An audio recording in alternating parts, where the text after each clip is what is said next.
Bonjour à tous, bienvenue à ma formation. Je m'appelle Fadi Dawa.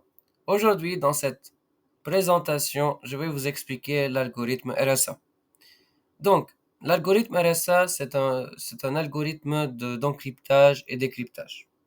Je vais vous expliquer donc l'architecture et à partir de cette architecture, vous allez comprendre pourquoi on fait l'encryptage et pourquoi on fait le décryptage. Et voilà. Donc, voici l'architecture. Donc, les éléments essentiels, c'est quoi? C'est qu'on a un émetteur de données. Donc, il envoie donc un message, comme par exemple hello. Et après, ce message-là, il va être transmis à un récepteur. Et ce récepteur-là, on veut qu'il lui seulement, il reçoit ce message. Parce qu'en général, euh, l'émetteur et le récepteur sont loin d'entre eux. Donc, ça veut dire qu'il faut avoir un moyen de sécurité dans laquelle le message soit, donc on aura une garantie que le message envoyé par l'émetteur soit reçu par la personne concernée, qui est le récepteur. C'est pour cela, on a ce qu'on appelle l'encryptage, et donc ce chiffrage, en fait, il transforme le message d'origine à un message crypté. Et ce message crypté, il sera ensuite à son tour décrypté par le récepteur en utilisant une clé qui s'appelle la clé publique, privée, pardon. Donc je vais détailler un peu. Là, donc on a en résumé un cryptage et un décryptage. On voit qu'on a deux clés, une clé publique et une clé privée. Dans le RSA, la clé publique, elle est différente que la clé privée. Ça, c'est normal, ça, c'est logique parce que la clé publique, elle est publique et la clé privée, elle est privée. C'est-à-dire que c'est normal que les deux clés sont différentes. Et ça, c'est ce qu'on appelle la dissymétrie des clés. Donc, ça, c'est l'architecture. Donc, un message d'origine, il sera chiffré pour avoir un message chiffré. Et puis, le message chiffré, il sera déchiffré avant d'être reçu par le récepteur. Donc, en utilisant la clé publique, on chiffre et en utilisant la clé privée, on déchiffre. Voilà. Maintenant, la première question qu'il faut poser, comment on va générer les clés publiques la clé publique et comment on génère la clé privée? Pour répondre à cette question, on a les étapes suivantes. La première étape, c'est de choisir deux nombres premiers, P et Q, d'une façon aléatoire. En général, ces nombres premiers sont très très grands, en général, de centaines de chiffres. Maintenant, la deuxième étape, c'est de calculer la multiplication de P fois Q. On aura N. N, il va être la première partie de la clé publique. Vous voyez, N, c'est la première partie de la clé publique. Ensuite, on calcule le PPCM, LCM, c'est-à-dire le PPCM, entre P-1 et Q-1.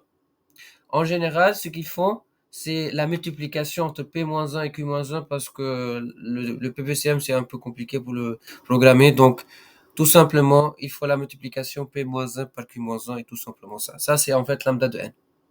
Pourquoi en fait dépend de n? Parce que n, c'est la multiplication P fois Q, ça c'est normal. Donc, aussi lambda de n, il va être utilisé aussi pour la génération de la clé privée. Ça, c'est très important. Après, donc, E, on choisit donc un nombre E tel que E compris entre 2 et lambda de n, tel que le PGCD entre E et lambda de n est égal à 1. Ça veut dire deux nombres premiers entre eux. Et donc, E, c'est la deuxième partie de la clé publique. Vous voyez, donc, on a deux parties pour créer, en fait, la clé publique, le N et le E. Voilà. Après, le D, c'est quoi? C'est la clé privée dans laquelle on fait E-1, on fait l'inverse, en fait, de E. C'est pas E-1, c'est-à-dire 1 sur E, non. Ça veut dire le fait d'inverser en utilisant en fait l'inverse par loi multiplicative, mais selon l'arithmétique. C'est-à-dire là, on entre dans la théorie arithmétique et ça, c'est dans une autre vidéo. OK? Donc, dans ce cours-là, on suppose que vous connaissez déjà que veut dire comment calculer E-1 et que c'est quoi le modulo tout ça. Donc ça c'est un peu en fait mathématique et dans une autre vidéo je vous explique en détail ça veut dire quoi E-1 et les modulos en fait. Mais on va supposer que vous connaissez ça. Après, donc, dans une autre vidéo, je vous explique en détail. Donc, D, c'est la clé privée. Donc, une fois qu'on a généré la clé publique et la clé privée, là, on est maintenant prêt à chiffrer et déchiffrer le message. Maintenant, ce sont les deux opérations de chiffrage et de déchiffrage. Donc, C, c'est quoi? C'est E puissance M puissance E. M, c'est le message d'entrée. C'est le message d'origine, puissance E modulo N. Ok, ça c'est simple. Après, la décryptage, donc c'est donc M est égal le message chiffré, puissance D, multiplié modulo N. Voilà. Et voilà, c'est donc un exemple. Déjà, on avait un programme écrit en C++ qui qui permet de générer. Donc, si on a déjà un message d'origine qui est égal à 9, donc ce programme, il génère déjà un nombre premier P est égal à 13 et Q est égal à 11. On calcule N fois P pardon, N est égal à P fois Q, donc égal à 143. Donc 13 fois 11, ça fait 143. Puis on calcule donc lambda de N, ça c'est lambda de N, qui est la multiplication P-1, Q-1. Donc c'est 12 fois 10, ça fait 120.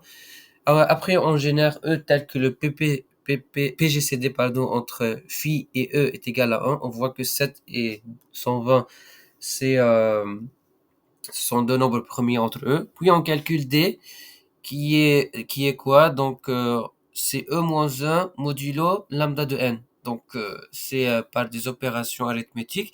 On calcule déjà donc E moins 1 modulo N, lambda de N, pardon, pour calculer, donc, pour générer la clé euh, privée.